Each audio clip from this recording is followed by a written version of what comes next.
After you make a trade in baseball, there's always the talk that you have. So the process of the trade is that the baseball people talk to ownership about payroll. This is also one of my favorite things, Coca, this time of year when there are GMs who say we don't know what our payroll is. If there is a GM out there listening to this and your owner hasn't given you a payroll, you are working for a bad owner. It is a fiduciary irresponsibility to not give your GM a payroll right now, because if you don't know what you're solving for, how do you know how to build your team and fit the pieces in? But that's a side note.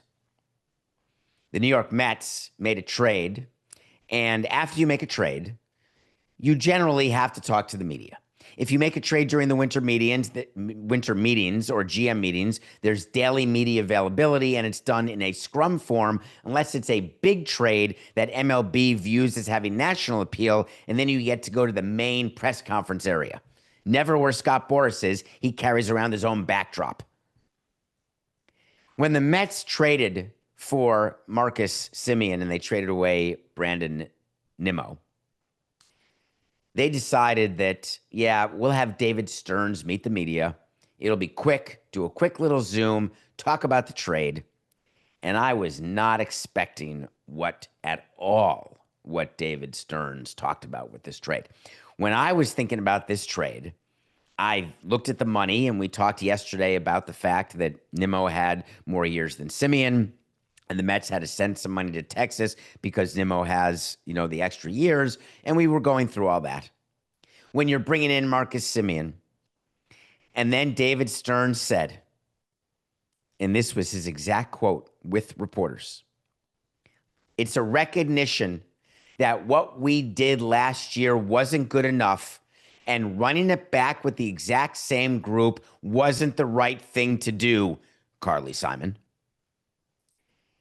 There's no team that runs it back. That's a crutch that we use as baseball executives when we're talking to the media.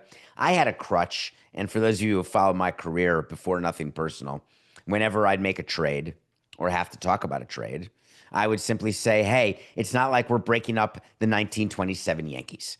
That was my way of saying, you're upset that we're trading players? We can't win 81 freaking games. What are you upset about? Let's try anyone else. Let's try Matilda on a Tuesday pitching, because what we're doing ain't working. When you don't make the playoffs, do you think that you should run it back as a fan? Now let me go to the other extreme. Do you think the Dodgers should run it back? Are you satisfied? They won the World Series. Why not run it back? Is that your view of what dynasties do? They run it back? No. They have a core of players, and those core, it tends to return, whether that core is 3 players, 4 players, sometimes 5 players. The Yankees, during their run of 1998 to 2000, that ended with World Series losses in 01 and 03, but they had a core with Posada and Pettit and Mariano and the shortstop, Jeter. They had the core of players they would return. There's not one executive. You never are given the message point and the talking point. Run it back with the exact same group, because not one of 30 teams, I want you to check next spring training, or better yet, March 25th, opening day with the first game on Netflix. Not one roster will be the same, whether it's the Dodgers or the Rockies, the two extremes. So David Stearns felt it important to remind you, hey, we can't run it back. It's not good enough. We didn't make the playoffs. But then when you're trying to pump up your own player who you've just acquired, you speak amongst yourselves as a baseball department, and you go through, here are the reasons for the trade. It's totally normal. When a trade's happening, even a money trade, is you discuss, baseball people discuss money trades. They discuss the pros and cons of the players involved in the trade.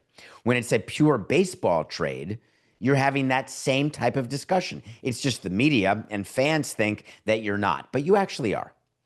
David Stearns said, Marcus Semien is a player that, he meant who, is a player that can contribute to winning baseball in a variety of different ways. Now, is he impugning the beloved Met Nimmo? Or is he just talking about how good Marcus Semien is right now, that he can contribute to winning baseball in a variety of different ways? Stop. Drop. Roll. He kept rolling. The bat may not lead the way at this point in his career. Uh-oh. Are you saying that we just traded away Nimmo and we got back a guy who's being paid a ton of money for the next 3 years and he's not hitting well? Well, it's fairly obvious given his stats. He had that fantastic year and it's been down the crapper ever since. But here's what we're going to convince our fans of. And this is David Stearns still talking.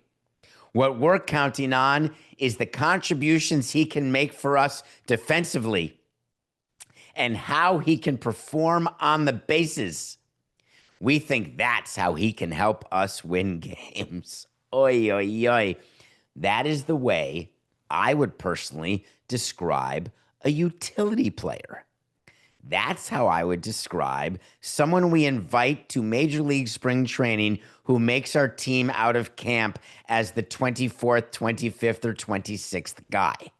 I would not describe this big trade bringing in a guy who's getting 25 large every year with a World Series ring on his finger from back in 23 with the Rangers and say, hey, this guy can play defense and run the bases.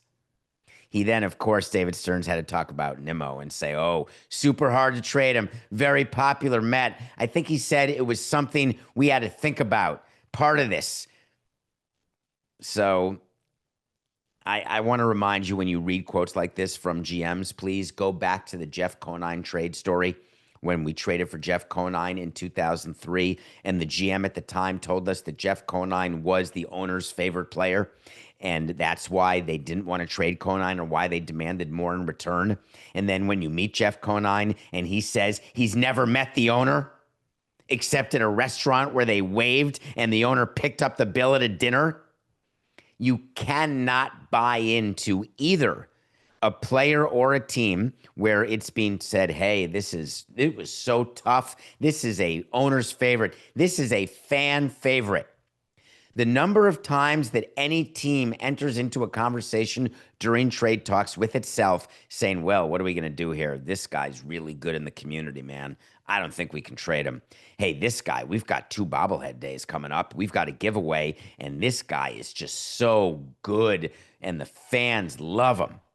It doesn't come up. We will talk about the side parts of a player. How's he in the clubhouse? What is he doing? What's his work ethic? What's his age? What's his family situation? We'll talk. We're not allowed to say we talk about that, but we do. So we'll talk about all these various things. But don't ever be mistaken that we're doing it because of fan love.